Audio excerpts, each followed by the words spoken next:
Babacar Kanté, bonjour. Bonjour. Qui êtes-vous et quel est votre parcours? Racontez-nous un peu votre histoire intellectuelle et quelle est votre formation, de façon à ce que des auditeurs qui ne vous connaîtraient pas aient envie de mieux vous connaître. Disons que dans une vie antérieure, j'ai été professeur de droit public et de sciences politiques. J'ai d'abord servi à l'université Cheikh Anta Diop de Dakar. Ensuite, j'ai terminé ma carrière à l'université Gaston Berger de Saint-Louis, où j'ai eu le plaisir et l'honneur de créer la faculté de sciences juridiques et politiques que j'ai dirigée pendant une dizaine d'années. Après cela, j'ai été vice-président du Conseil constitutionnel du Sénégal.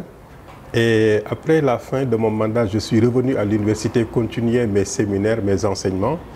Et là, maintenant, j'essaye modestement de partager l'expérience acquise au plan académique, mais en même temps comme vice-président du Conseil constitutionnel du Sénégal.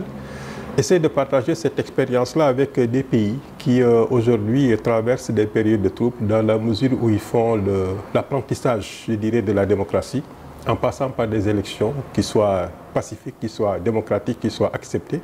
Et j'essaie de partager donc mon expérience avec des juridictions constitutionnelles dans l'espace francophone, en essayant de les encadrer un tout petit peu pour organiser des élections du mieux qu'elles peuvent. Donc vous êtes un homme de droit, agrégé de droit je crois, puis qui vous avez aussi exercé des responsabilités au Conseil constitutionnel du Sénégal. Exactement.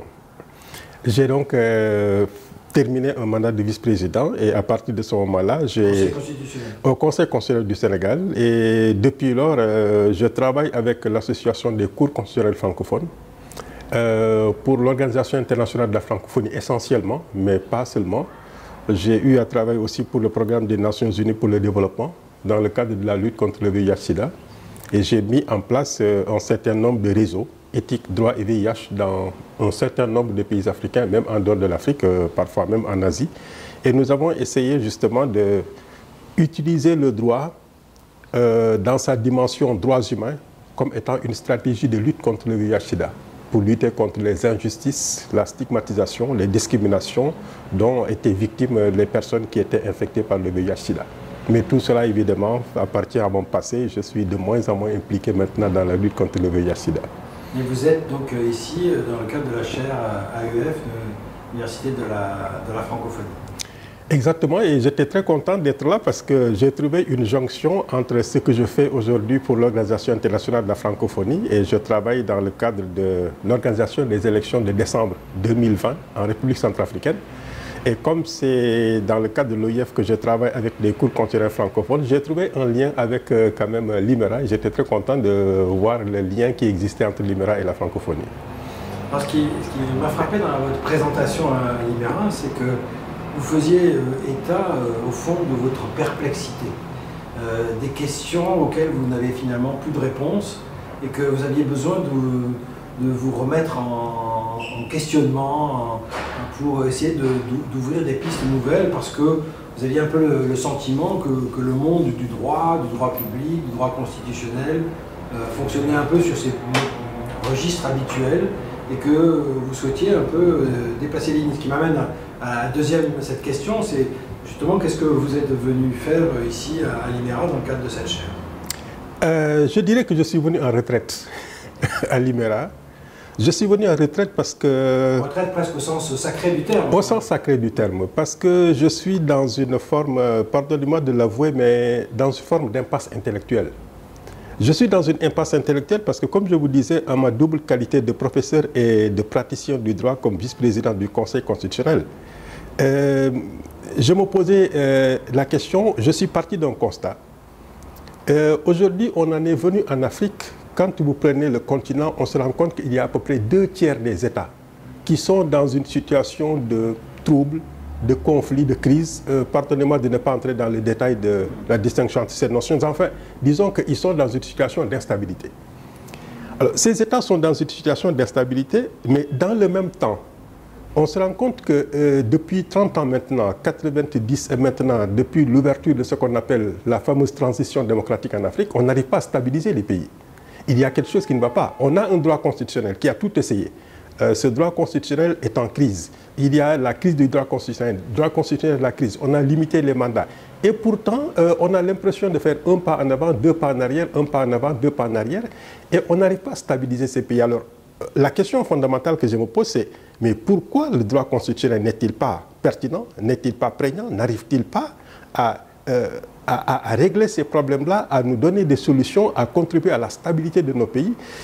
Comme on a tout essayé, je me suis dit que peut-être qu'en me retirant un tout petit peu à l'IMERA, en me confrontant avec les autres collègues, parce que je viens du droit, mais j'ai un peu l'impression qu'il faut maintenant sortir du droit de façon transversale, essayer de voir un tout petit peu quelles sont les potentialités que le droit constitutionnel n'a pas pu saisir jusqu'à présent pour essayer de s'enrichir, de sortir un tout petit peu de cet aspect purement normatif et d'aller vers peut-être un tout petit peu plus vers le citoyen, de s'interroger sur le pourquoi du dysfonctionnement de nos États pour essayer de trouver une solution. Parce que vous posiez la question du droit et notamment des mandats.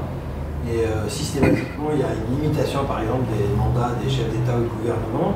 Et puis, mais ça existe aussi en Russie, j'allais dire presque en Russie soviétique, en tout cas en Russie de Poutine. Les mandats sont modifiés, on change la constitution. Et donc, ça pose la question de l'importance du droit, de ce que, à la fois ce que représente le droit, je dirais, pour vous dans votre pensée, et de ce que représente le droit dans une société africaine comme le Sénégal ou dans d'autres sociétés africaines, puisque vous travaillez sous un mode d'analyse comparée. Oui, mais théoriquement, on nous a enseigné, nous avons enseigné à nos étudiants que le droit est un instrument de régulation sociale.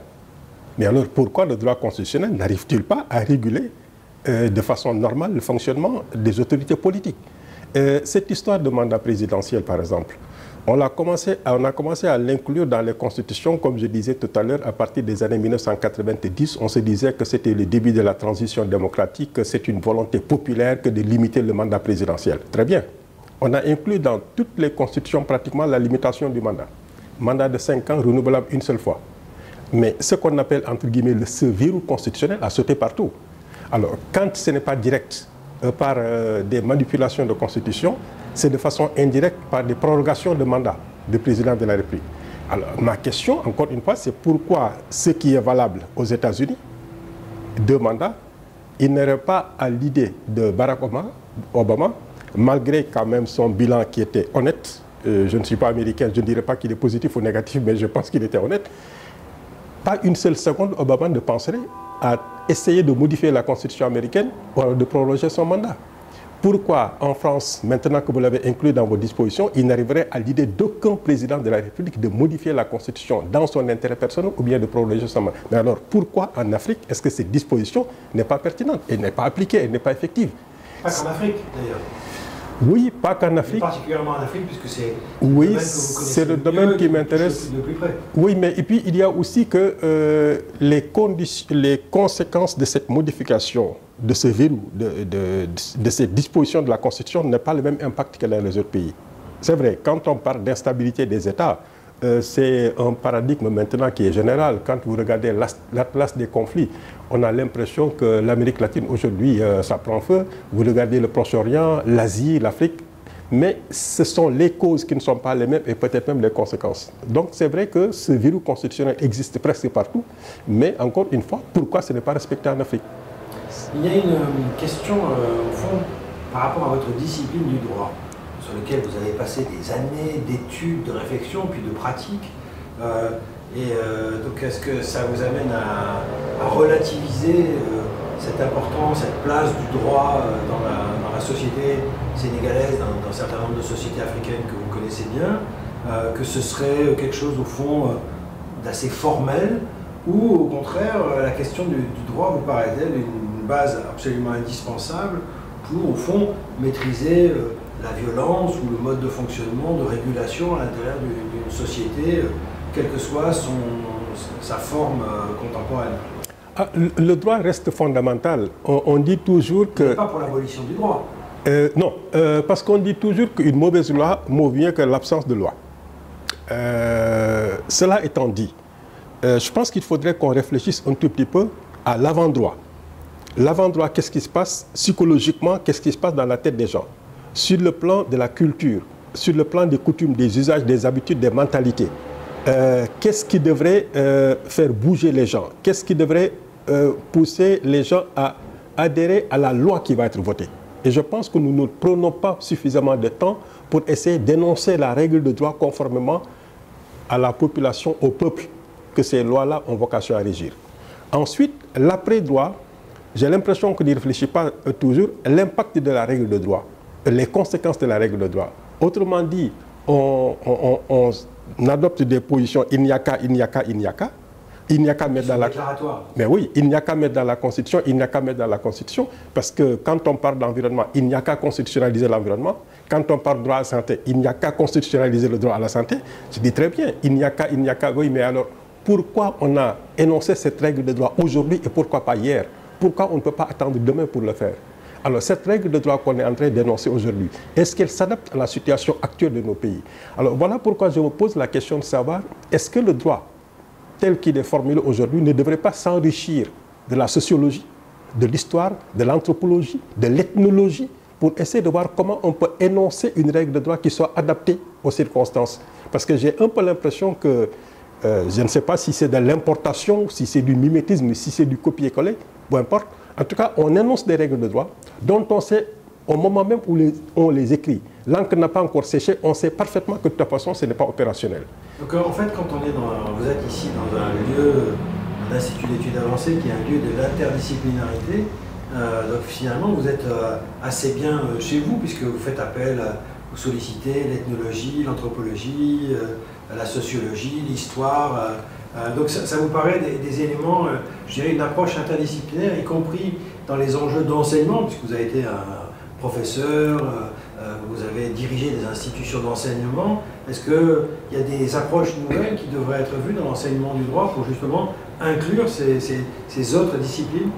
Oui, en fait, moi je suis déjà un adepte de l'interdisciplinarité depuis très longtemps, parce que quand j'ai dirigé la faculté de sciences juridiques et politiques de l'université Gaston Berger de Saint-Louis, je dois dire que ça me fait sourire parce qu'à l'époque, mes collègues me taquinaient parce que quand je disais qu'il fallait l'histoire des idées politiques, on me disait oui, mais vous avez affaire à des juristes, je dis oui.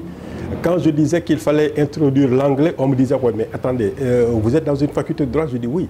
J'ai introduit les techniques de l'expression en français. Et à l'époque, je faisais des séminaires sur le monde rural.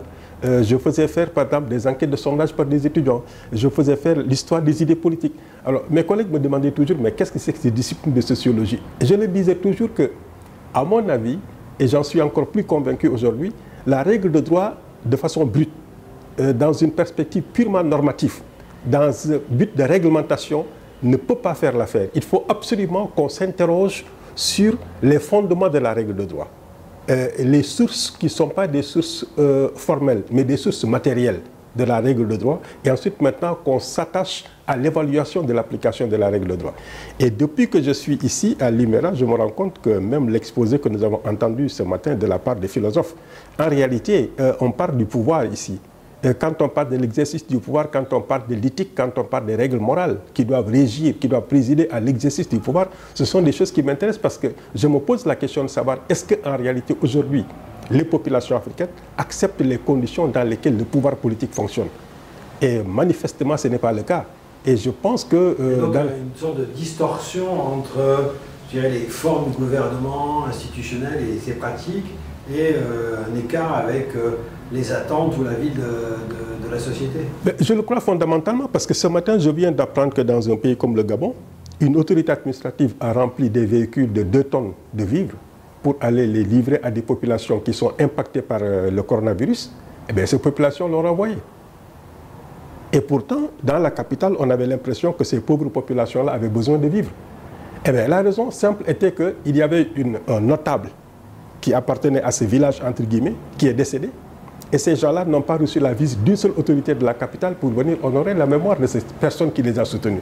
Alors, voilà. Donc, il y a un élément de considération, d'attente, de respect. Je dirais de considération, parce que je mettrais une petite nuance entre la considération et le respect. Effectivement, ces populations-là ont besoin de considération, alors que dans la capitale, ces autorités administratives pensaient que ces gens-là ont besoin de pain et d'eau pour manger. Alors voilà pourquoi je pense qu'il y a une distorsion et j'ai un peu l'impression que nous ne comprenons pas tel bien nos populations dans le cadre de mon pays, en Casamance, nous sommes en but avec une rébellion, un mouvement sécessionniste, appelons ça comme on veut, depuis 1982. Et j'ai parfois l'impression que nous ne nous comprenons pas étant même dans le même état.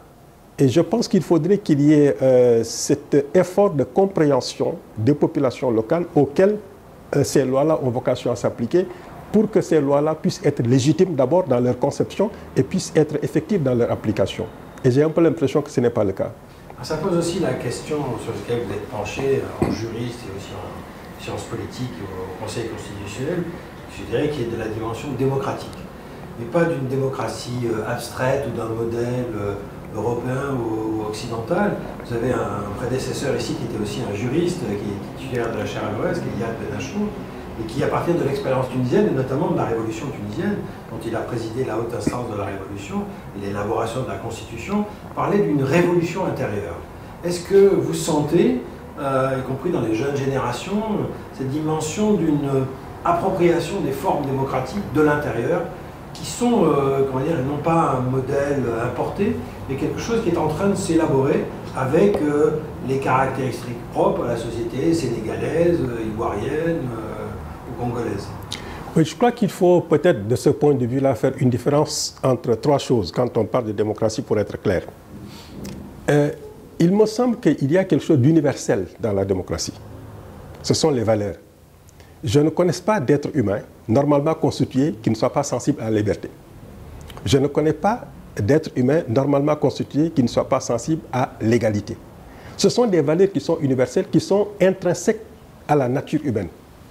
Mais alors, au deuxième niveau, on peut maintenant introduire un relativisme, une relativité, en tout cas une originalité. Ce sont les institutions. J'ai l'habitude de dire qu'aujourd'hui, il n'arrivera à aucun État au monde, aucun, de faire de son vice-président le président d'une chambre.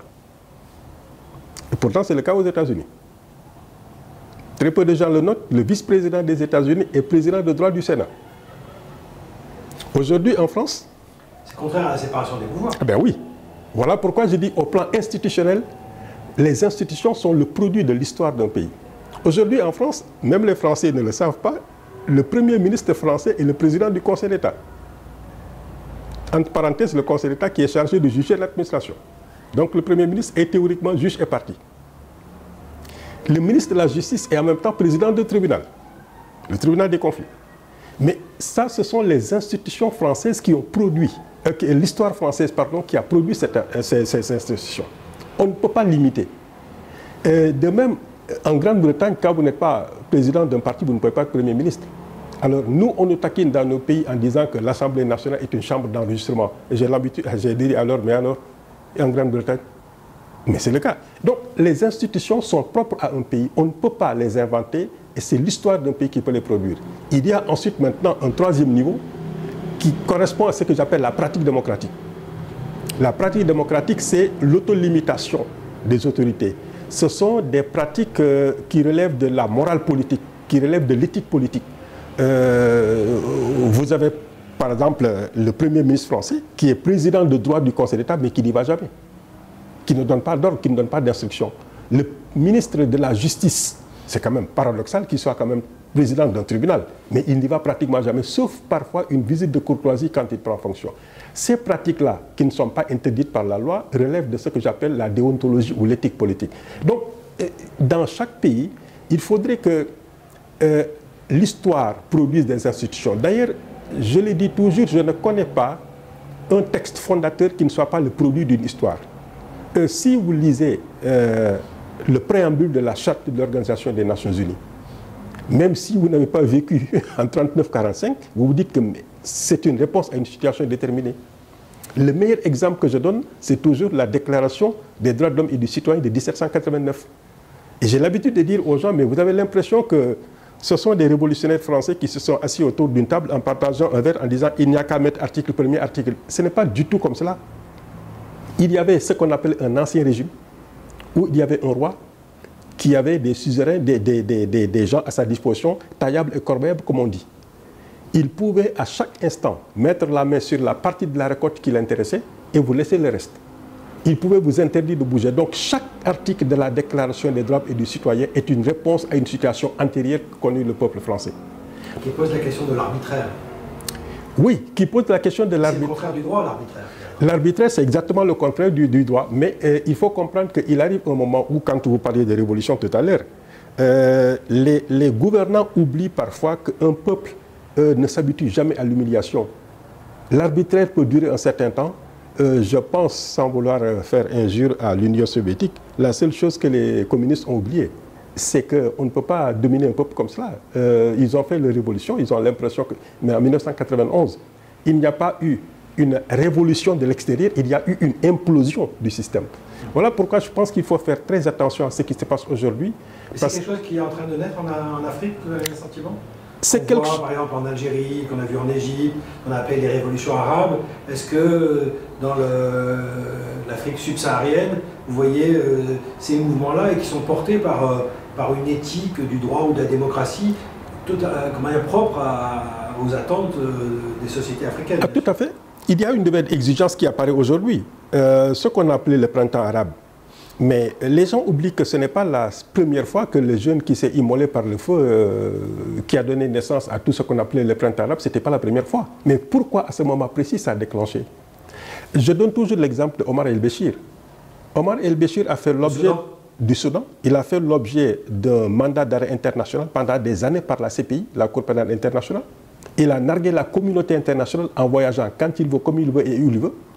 Il a fallu que les Soudanais, après 30 ans de régime, un beau jour se lèvent et aujourd'hui el-Béchir est derrière les barreaux. Je me souviens de Moubarak qui disait un jeudi soir qu'il était le père de la nation, il est général d'armée. À ce double titre-là, il ne peut quand même pas se débiner comme ça, comme Ben Ali l'a fait en Tunisie. C'était le jeudi soir. Vendredi à 13h, après la prière, il est parti.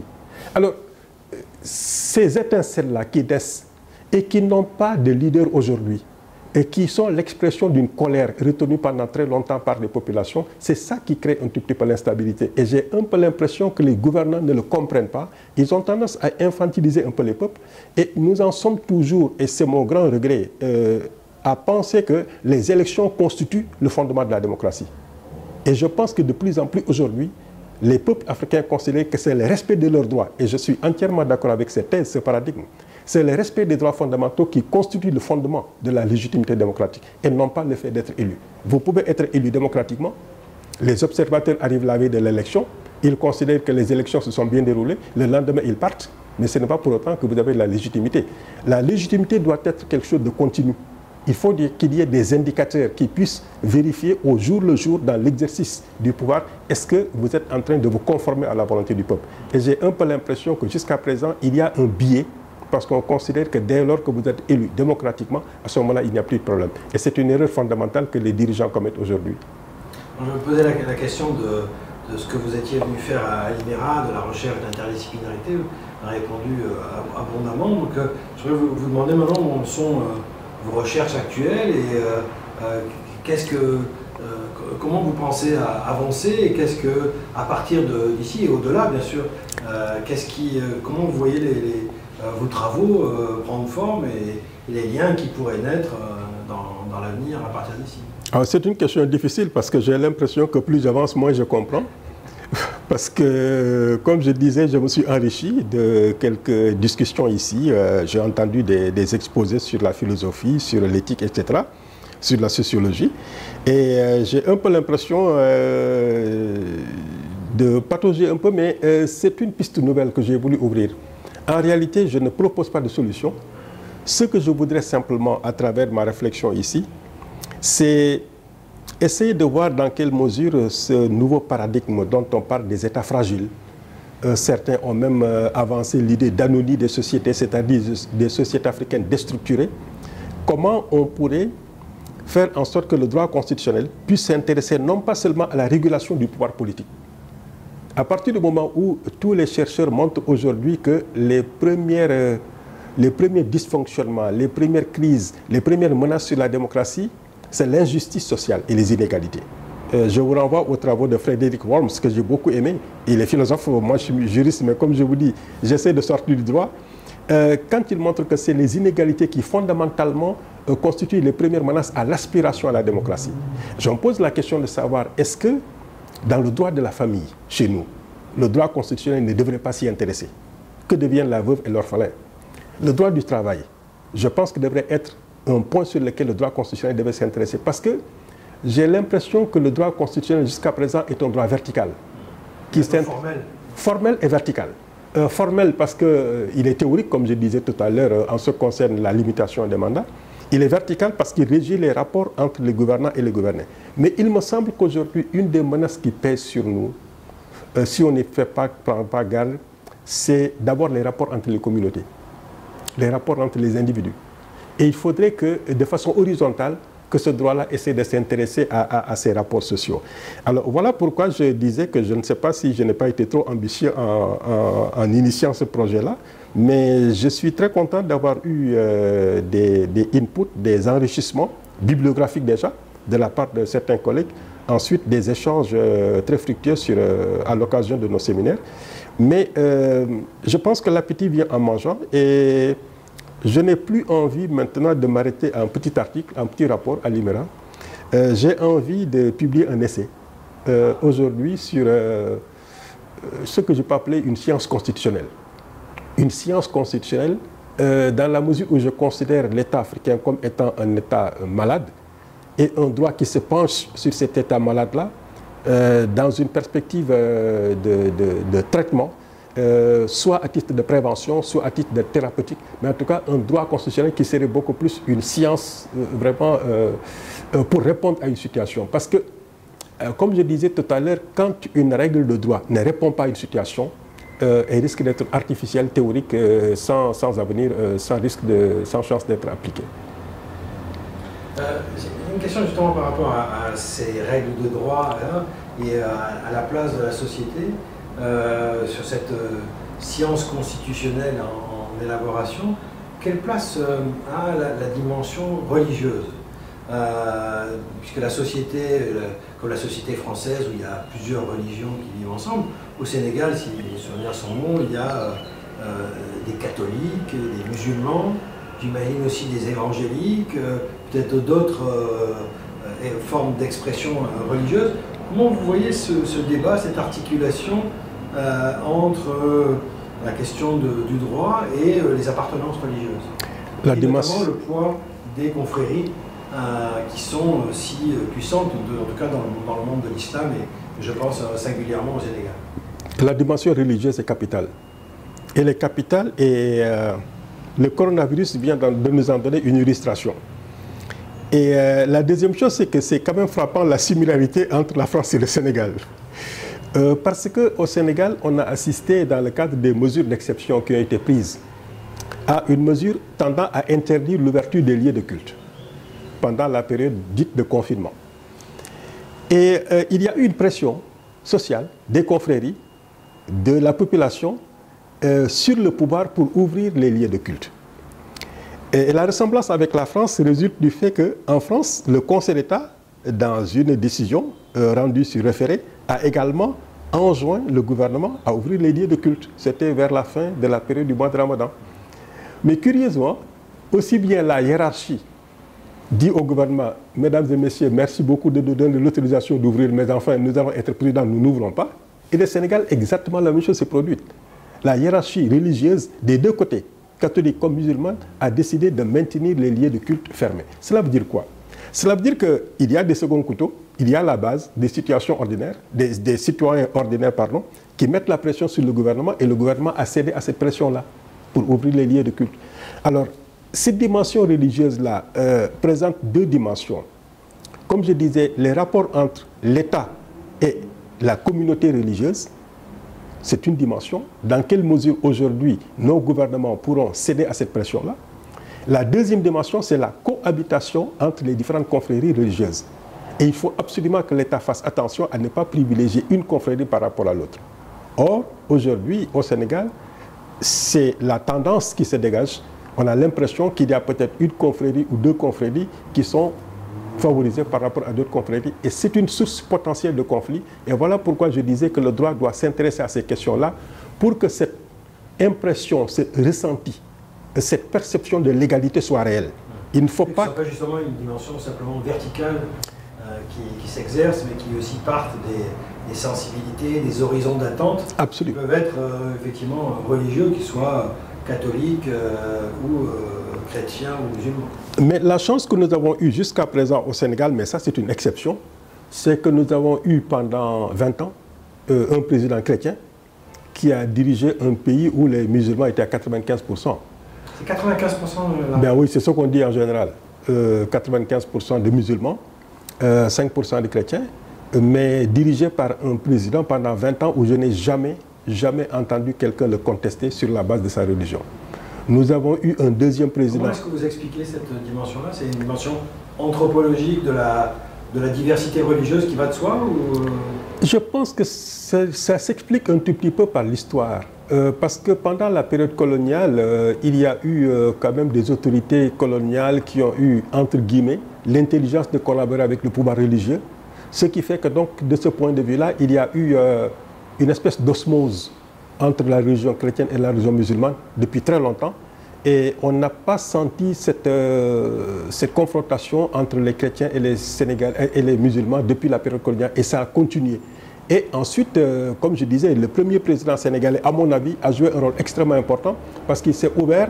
Moi, j'étais jeune à l'époque, mais je me souviens parfaitement des relations. Mais même jeune, on savait que le président était ami au chef de la plus puissante confrérie religieuse au Sénégal. Le premier président, c'est Léopold Sédar Senghor. J'aimerais justement revenir sur cette dimension-là, je dirais presque, puisque vous avez cité l'interdisciplinarité, cette dimension littéraire. Puisque je sais que vous êtes un grand lecteur, on en a parlé, et j'aimerais avoir votre regard justement sur ces grands textes qui ont compté. On sait que Senghor, avec Léon Gontran Damas et Aimé Césaire, est un des fondateurs de ce mouvement littéraire qui est un mouvement littéraire avec une grande portée, je dirais, politique et anthropologique, qu'ils ont nommé la négritude. Comment est-ce que vous regardez ce mouvement littéraire, mais qui touche, je dirais, à l'identité, aux appartenances de la société sénégalaise et aux sociétés africaines, et je dirais, aux lectures, je ne sais pas, de Frantz Fanon ou de quelques figures comme ça, qui ont compté pour vous dans votre formation et que vous aimeriez partager aujourd'hui, y compris dans le contexte de ce qui s'est passé aux États-Unis récemment et sur lequel j'aimerais qu'on revienne. Oui, j'ai un peu le sentiment qu'il y a deux phases. La première phase, c'était déjà au moment où le président Senghor, avec ses amis, était dans une dynamique culturelle. C'était la négritude. Mais cette phase culturelle-là s'est prolongée d'une phase politique qu'on appelait le panafricanisme. Et donc, il y a eu une jonction entre la littérature, c'est-à-dire de la négritude, et ensuite la littérature politique sur le panafricanisme. Alors, cette littérature-là a produit une réflexion d'une puissance extraordinaire qui a permis peut-être de faire bouger les lignes, de promouvoir l'accession à l'indépendance des pays aussi bien anglophones que le Ghana, que des pays francophones comme le Sénégal et la Côte d'Ivoire. Mais j'ai un peu l'impression qu'il y a eu une veilleuse par la suite. Il y a eu une veille, une période pendant laquelle les idées étaient dans une forme de léthargie.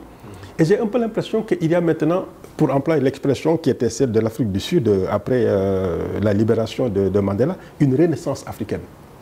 Alors cette renaissance africaine, j'ai l'impression, reprend un tout petit peu les mêmes thématiques qu'il y a une quarantaine d'années. Aussi intellectuel, littéraire. Intellectuel. Je pense au séminaire qui a été créé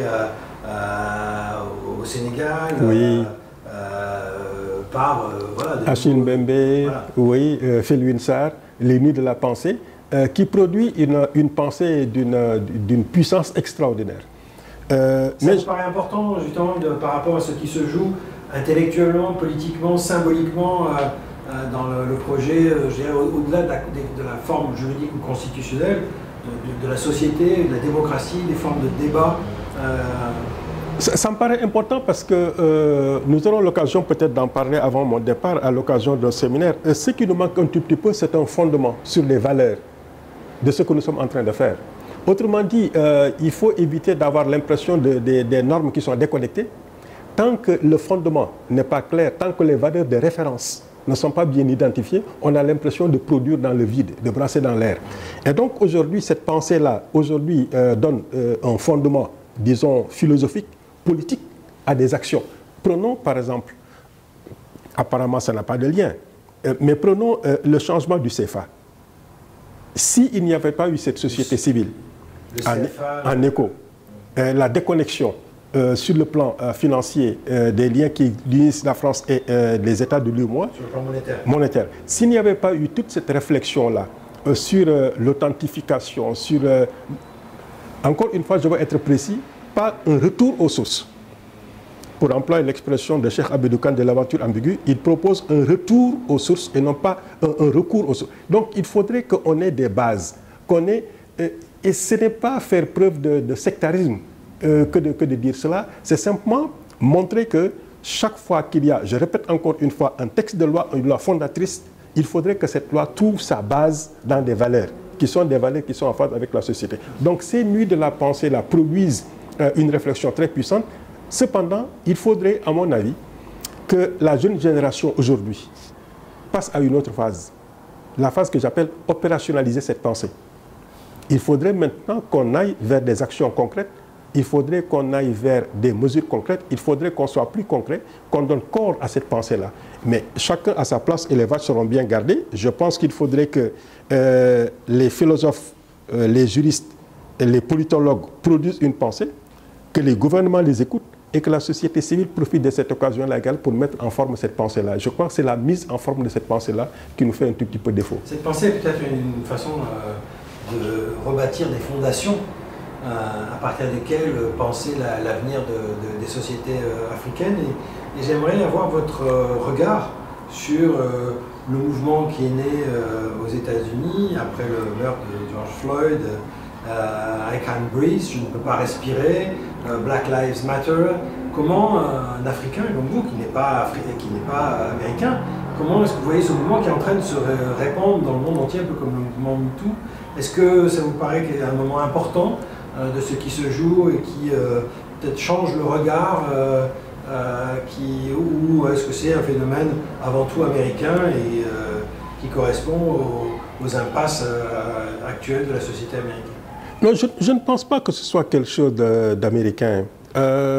Moi, je pense qu'il y a une conscience collective qui se développe de plus en plus aujourd'hui. Pardonnez-moi de revenir sur cet exemple. Quand il y a eu le problème du jeune qui s'est immolé par le feu en Tunisie, on a pensé que ça s'arrêtait en Tunisie. Ça a déclenché un printemps arabe. Je me souviens parfaitement des analyses des anthropologues, des sociologues, des politologues. Non, l'Égypte est un cas particulier. Non, l'Égypte ne sera pas touchée. L'Égypte a été en braque. Quand je vois qu'un président comme Kadhafi, je ne parle même pas du citoyen libyen, même des chefs d'État, il les regardait, il se mettait sous la table. Quand j'ai vu ce monsieur-là traîner après sa mort, mais c'est extraordinaire. Cela veut dire qu'aujourd'hui, il y a, à mon avis, de plus en plus une conscience humaine qui n'accepte plus certaines injustices. Quand on parle de citoyenneté, moi je pense qu'il faut aller au-delà de la citoyenneté. Il y a une humanité aujourd'hui qui fait que c'est une situation injuste. Donc quand le mouvement monte comme ça, on se pose la question de savoir, et ça ce sont des lacunes du droit, j'aurais voulu être anthropologue et sociologue pour m'expliquer pourquoi quelque chose qui s'est produit plusieurs fois n'a pas produit les mêmes conséquences. Pourquoi? Pourquoi c'est à ce moment précis? Vous parlez de MeToo, mais ce n'est pas la première fois qu'il y a eu des viols de femmes. Mais pourquoi les autres fois ça n'a pas donné? Voilà pourquoi je pense qu'il y a peut-être des cycles, à mon avis. Il y a des choses qui étaient, entre guillemets, supportées, acceptées pendant un certain temps, et aujourd'hui, la conscience humaine n'accepte plus certaines choses. Ce qui fait que je vois des situations qui sont extraordinaires. Quand des gouvernements africains aujourd'hui se permettent d'émettre des avis sur ce qui se passe aux États-Unis, alors qu'avant personne n'osait le faire, une société civile qui le fait. Et je pense que ce sont des mouvements aujourd'hui qui sont des mouvements qui interpellent la conscience humaine, qui va au-delà des gouvernements. Et je pense que c'est un mouvement qu'on ne peut pas arrêter. On est bien dans une sorte d'universalisme de la norme démocratique, comme dirait Yann Pelch. Je le crois. C'est pourquoi je disais que les valeurs de liberté et d'égalité sont des valeurs qui sont universelles, premièrement, et deuxièmement, de dignité, et qui sont consubstantielles à la nature humaine. Pendant un certain temps, on peut peut-être être dans le déni, c'était le cas aux États-Unis jusqu'à présent, mais il arrive un moment où Il y a ce que j'appelle, et ça je pense que c'est apparu depuis le secrétariat général de Kofi Annan à la tête de l'Organisation des Nations Unies, je crois qu'il a réussi quelque chose d'extraordinaire, c'est d'avoir fait la promotion d'une société civile internationale.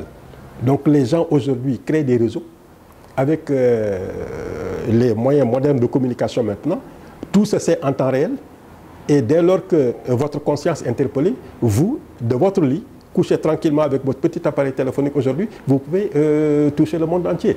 Et donc, cela fait que ce qui était acceptable avant ne l'est plus aujourd'hui. Et même si vous n'avez plus le courage de dire certaines choses, il suffit de vous en remettre à un réseau, et vous êtes protégé par ce réseau-là, finalement. Donc, ça prend feu. Et j'ai l'impression que plus rien ne peut l'arrêter. Mais la question à laquelle je ne peux pas répondre, c'est pourquoi ça se passait jusqu'à présent et ça n'avait pas eu cet effet-là. Pourquoi ce monsieur-là a donné naissance à ce mouvement-là? Mais ça, ce sont des choses qui relèvent parfois du mystère, quoi. Alors une dernière question, Babacar Kanté, quels sont vos projets à venir, vos projets de recherche, choses qui comptent à vos yeux dans les années qui viennent?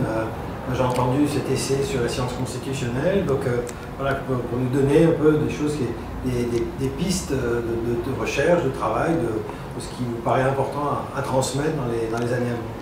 Alors, à part ce projet, j'espère pouvoir le mener à bout parce que de toute façon, comme je le disais, même après mon départ de l'IMERA de Marseille, je vais continuer à travailler là-dessus. L'autre question sur laquelle je voudrais peut-être travailler, c'est un tout petit peu dans le même genre, droit constitutionnel et conflictualité. Comment le droit constitutionnel peut aider à résoudre certains conflits politiques. Par exemple, comment on pourrait imaginer un Sénat à l'africaine qui soit un Sénat qui puisse tenir compte de la diversité. Comment on pouvait imaginer, par exemple, un système électoral proportionnel qui pourrait tenir compte également de la diversité à partir du moment où les problèmes ethniques, des problèmes de diversité sont des problèmes extrêmement sérieux. Comment on peut, sur le plan institutionnel, réfléchir à des mécanismes tels qu'on puisse bâtir des pouvoirs, l'indépendance de la magistrature, comment on pourrait construire une magistrature indépendante à l'image de nos pays pour qu'on puisse prévenir les conflits. C'est aussi dans le cadre de mes projets que je réfléchis à ces thématiques-là. Voilà de beaux chantiers à venir. Merci beaucoup pour cet entretien qui permet de donner toute la place, la raison d'être de votre résidence à l'IMERA durant ces derniers mois. C'est moi qui vous remercie.